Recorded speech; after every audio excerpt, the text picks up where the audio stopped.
My name is Lynn Doxson, the creator of the Crops in the City website. This is a site designed to teach you how to garden. Many people are interested in gardening, but many who are interested have not learned the little tips and secrets that make for successful gardening. On this site, we have information on how to garden from everyone from the beginner to the experienced gardener. You can access some of our products by clicking on the tabs below. And to the right, you'll find more videos that describe these products and give you more information on gardening. Gardening is actually not too difficult. I started gardening when I was 2 years old. We each had our own row in the garden, and I planted sunflowers in mine. When I was 8 years old, I had my own secret garden in a former pig pen behind our barn. There was a peach tree in the center of the garden, and I planted morning glories all around it. They grew to the very top of the tree, and it was a riot of bloom all summer. Many years later, I got my PhD in horticulture by studying home gardens in Honduras to find out how they fit into the farming system of the region. I learned that not all home gardens have to look alike. I worked for several years with the New Mexico Cooperative Extension Service as a horticulture specialist. In this position, I taught about gardening and coordinated the Master Gardener program throughout the state. I wrote a weekly newspaper column and had a garden spot on the local TV station. I've gardened or studied gardening in California, Colorado, Honduras, Kansas, Nebraska, and New Mexico. Currently, I'm developing a food forest in my yard based on the home gardens I studied in Honduras, as well as growing demonstration gardens of various types of vegetable beds. My passion is that everyone from the renter in the tiniest apartment to the homeowner with an acre of yard will grow some of their own food. My husband and I have the goal of developing an urban farm that provides the majority of our food. Everyone has their own reasons for wanting to produce their own food, but the reasons generally fall into a few categories. By eating food grown in your own backyard, you know what chemicals, fertilizers, pesticides, and hormones went into the production of that food. Danger of contamination of food by bacteria, pesticides, and pollutants found in the soil, air, and packaging plants has many people frightened. Organically produced food, understanding and avoiding contamination, and knowing where the food comes from is one reason some people grow their own food. A tomato picked in the backyard is definitely fresher than when you buy in a supermarket that was produced many miles away.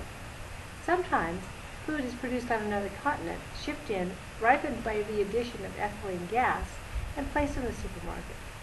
Fruits and vegetables produced this way are still more healthy than many manufactured and processed foods available in supermarkets and fast food outlets. But the nutritional content of fruits and vegetables does not fully develop until the fruit is ripe and does degrade over time. So fresh produce, picked ripe and eaten within hours, is the most nutritious.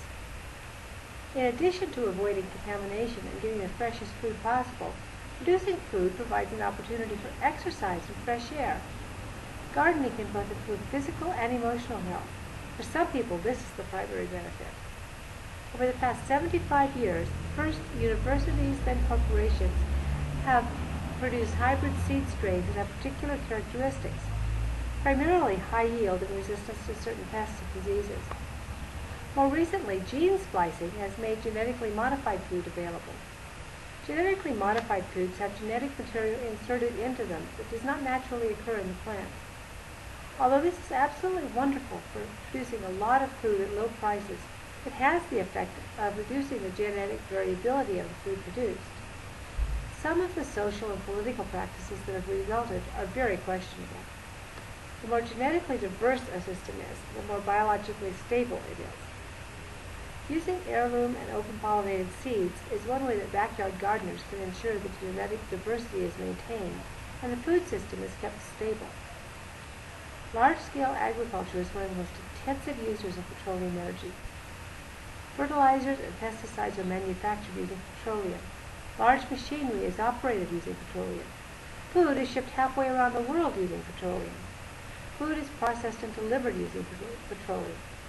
With the growing cost and reduced availability of petroleum, raising some of our own food can reduce our dependence on petroleum products.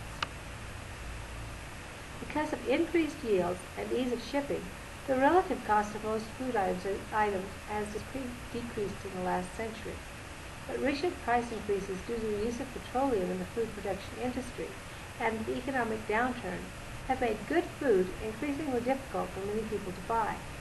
Growing a garden can be an economical way to get fruits and vegetables. So with all these reasons to garden, I hope you can find some information on this website that will help you in producing the garden that you want.